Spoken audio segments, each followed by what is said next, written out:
Dear Soap Diary, didn't I tell you that Drew Raggedy Long Giraffe Neck ass was gonna go after Aunt Stella?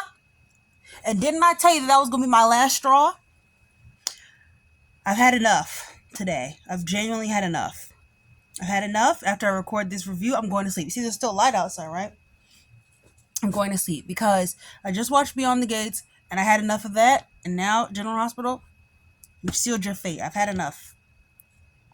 Why is Drew going after Aunt Stella? Why did Curtis believe? I just ate. I gotta sit up. Why did Curtis believe that? He That wants and what he needs. Sorry, the show playing in the background. Sorry. Why did Curtis believe that Drew really gave the truth? Really gave a truth to him, and everything's gonna be fine. Curtis, please. Portia needs to turn in her resignation today. Okay. Apparently, Drew is trying to take down the entire family. Okay, he successfully lured Trina's boyfriend away from her. He's blackmailing Portia. He's ready to go after Aunt Stella. And he's already going after, of course, Curtis. This is why I said in the last video, is Drew racist? Is Drew racist? Because he is a Karen. Okay? Whatever the male version of Karen is, or Kevin, he's a Kevin. And so people in my comments the last time talking about, no, Drew's not a racist. This is insane. There's enough going on in the world. This is a TV show.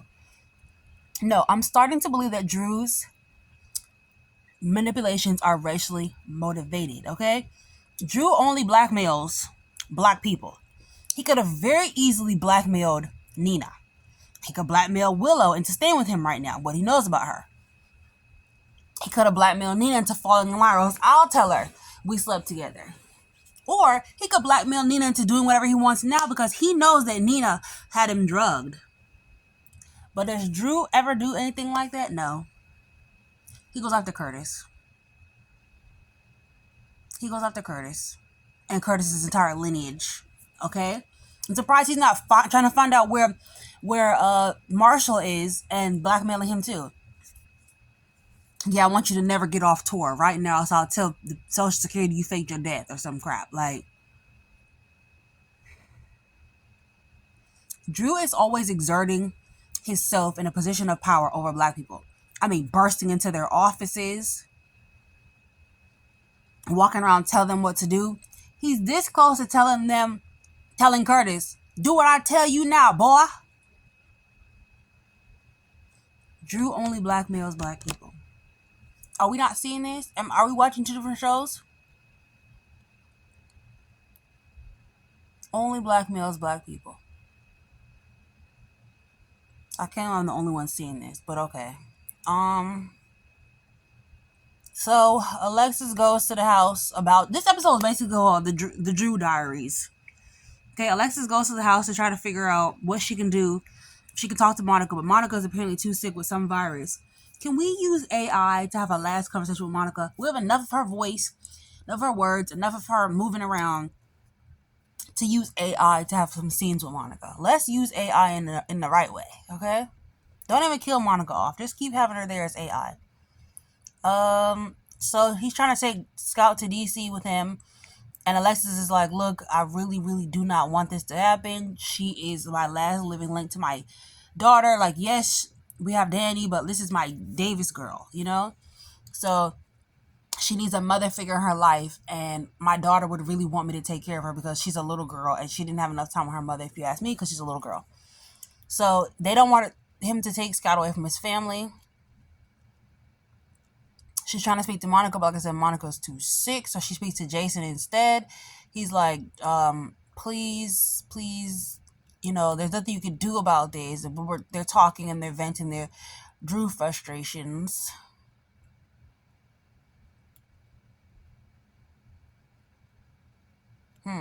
Yeah, because, you know, Drew wants Monica's approval. He desperately wants to be Monica's son, and she's like, get the hell out of here, nigga. You ain't, boy, you ain't, AJ, you ain't Jason, you ain't nobody. You're outside scoundrel. But then he barges into the staff lounge to confront Elizabeth and like, please tell me how Willow's doing. She's doing absolutely horrible, sir. You ruined her life. She thinks I ruined her life? Sir, she knows you ruined her life and everybody else knows the same thing.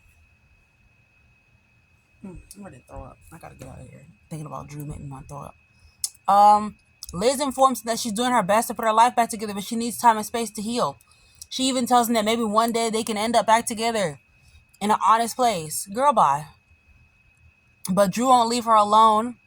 Talk about something. Drew said the world is against her with a big ass smile. Okay, Drew is so happy that the world is against Willow because then she's vulnerable to his manipulations. She's like, the world is not against Willow. Maybe a lot of people, but it's not the whole world. Like, we still like her at the hospital. We still respect her. He's like, I would think that I would hate this situation even more if she didn't have you on her side. I just know you're a good girl, Elizabeth. She like, I can't judge you, Drusif, because I did some effed up stuff too, and it was to you when I thought you was Jason. I would have never kept you if I knew who you were. When I thought you was Jason, I was ready to risk it all for that D. All right, so where were we? Yeah, so Drew's like, yes, I know you did that bad stuff, but the true person to blame in this situation, it's not me. It's not Willow. It's Curtis. This is all his fault. He ruined my life. He did this. And she's like, look, Curtis was looking out for her. Do you think her life was better without me? Abso-freaking-lutely, my dude. I do. I don't even want to call you my dude. I really wanted to say my you know what. But he's like, Liz is like, look, she making decisions based off the truth now. She living in her truth now. So, even though you hate what's happening, you need to get the hell on. Because, even though you hate what's happening, you need to get the hell on because Willow wants nothing to do with you right now. Speaking of marriages and relationships, Curtis and Portia are telling everyone who will listen that their marriage is back on track. The beautiful Jordan runs by. Yep, she's running by looking hot, sexy, and fine. And she runs past Curtis. And she should have kept running. She should have just kept running. But instead, she stops and they have a conversation. Curtis is ever so grateful to have her still in his life. And says the reason that him and Portia's marriage got back on track is because of her. She like, me? I wanted you for myself. Don't tell me that I ruined my own happiness. He's like, yes, because me and you stopped our relationship, it helped me and Portia realize we need a second chance. You know, the second chance I never gave you, but I'm trying to give Portia because I feel so guilty about not giving you a second chance. And they're at the park talking or whatever. And he's like, let me come to your apartment, girl. Let me help you, do some renovations over there. Let me be there for you. She's like, I don't need your help, Curtis. He's like, but I want to be there for you. I like you as a friend, girl. He's so happy to have her back in his life. He loves having Jordan in his life as some type of a more emotional support tool. Get a friend, phone a friend, call Jesus, call your dad, leave Jordan alone. Let me see. Then she's like, I'm so glad your marriage is working out, blah, blah, blah.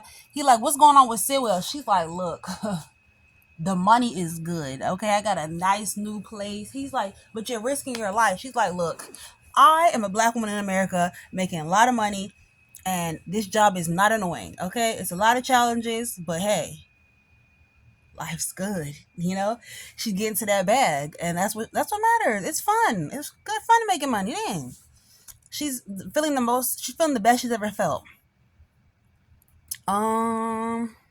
She said she just did something to solidify her cover with him anyway. And she about to get rich. What else?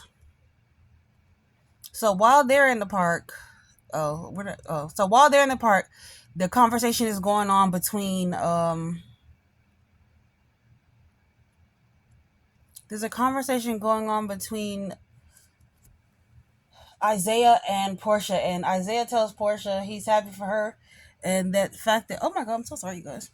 Isaiah tells Portia he's happy for her, and the fact that her marriage is working out. She's like, yeah, my marriage is working out. Yeah, it is. And she says it almost in a way where, when you're trying to let a dude know, like, I'm not single, there's no hope for us, I'm not single. That was the way she kind of did it. And he was like, she's like, well, what's up with you? What's good with you? You look good. You got any girls out here? He like, nah, I'm going to a cabin. I'm fixing up my cabin. She like, don't go home. Don't go, don't fall in the ditch like Marco, okay? Go home so you don't end up on first 48 tomorrow saying you fell in a ditch and your phone broke and you had to walk back to town and you fell asleep in your car and you was on a walk in the mountains and you slipped. And don't do that. Don't end up like Marco. Go home. And so he's like, I will go home, Mookie, but I need to stop through the park first. So he sees Jordan and Curtis keying in the park, and he ready to run his ass right back to Portia, because it seems like that's where they're going with things. Like, he's gonna end up with Portia, and that's the relationship that's gonna take place. I guess I want to put Portia and Curtis together for containment purposes, but I guess the writers want them together. I guess the writers want Portia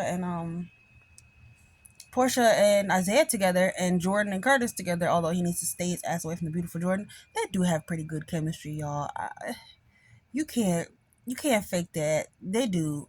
They would be a nice couple. I would have preferred if they just never divorced, and that they were able to have a baby a few years ago. It would be a nice, beautiful black family, and soars their baby to a teenager by now. What say you? What's next?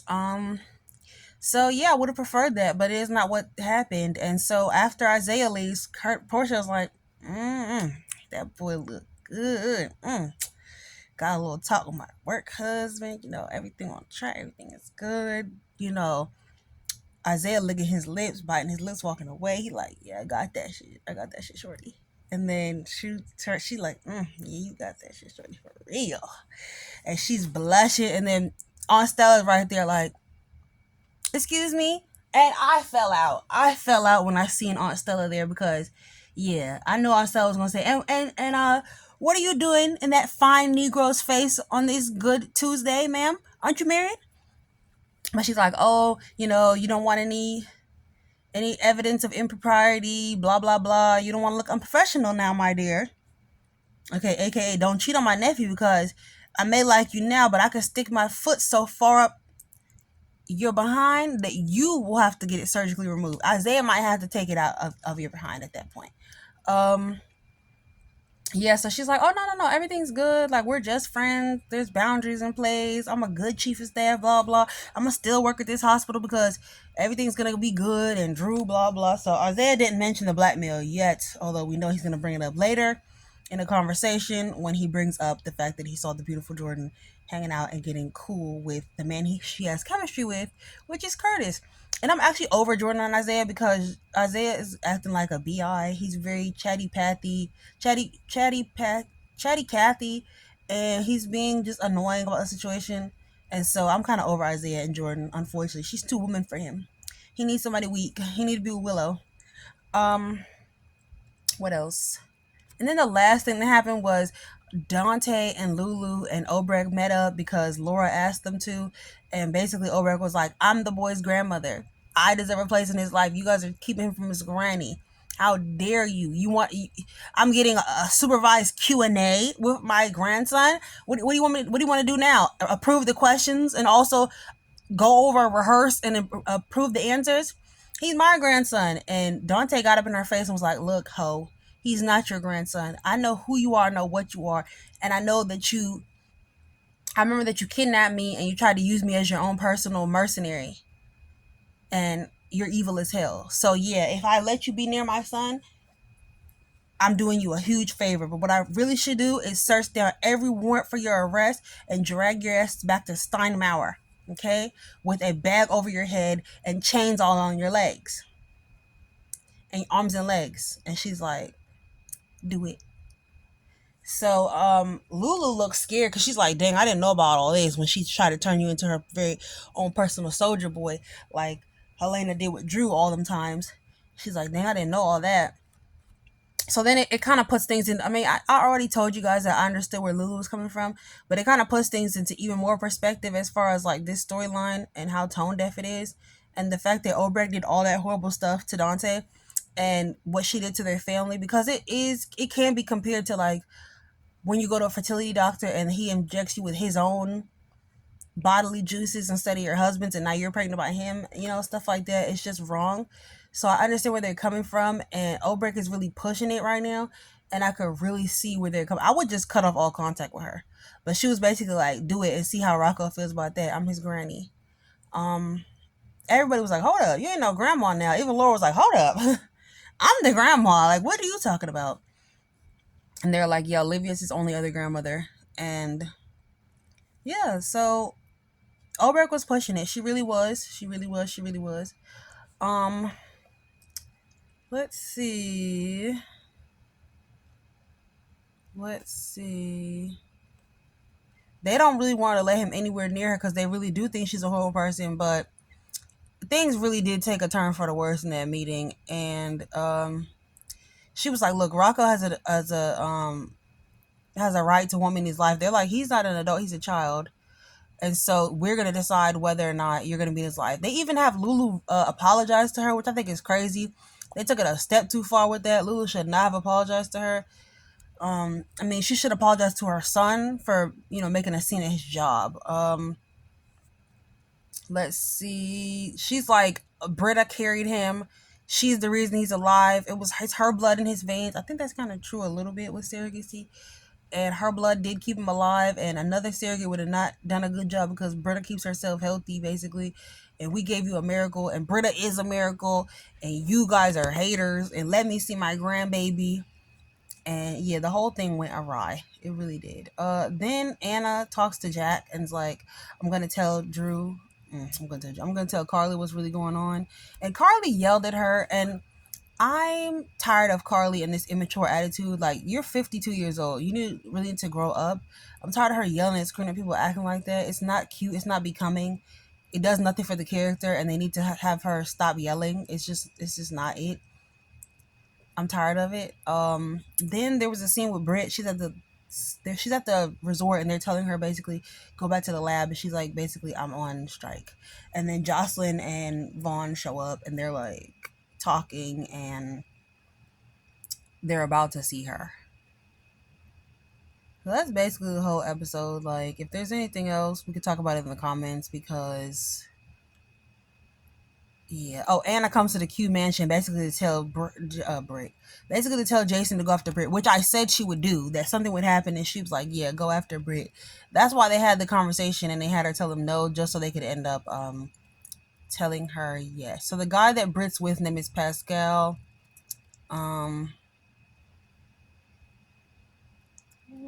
Trying to make sure I got everything. Oh, she says like, oh, Portia is very confident in her marriage. Portia and Curtis are both very confident in their marriage, which means their marriage is unfortunately about to fall apart. Which I hate because, like I said, I want them together for containment purposes. And then, yeah, Drew's going after Stella because he's an evil man. Evil, evil, evil man. Evil, evil, evil man. It is what it is. I'm tired of Britt in this episode also. She was getting on my nerves. Everybody's getting my damn nerves today, but I don't know what Britt's talking about or what her end game is or what this whole story's about anymore. And I love her, so I'm just a little bit confused. So I guess I'll be back on Monday to let y'all know. I think I'll probably have a Drew video coming up at some point, but who cares about him? Anyway, sincerely, I almost always say my old signing off on my other channel, but I gotta remember. Sincerely, Soap Diary.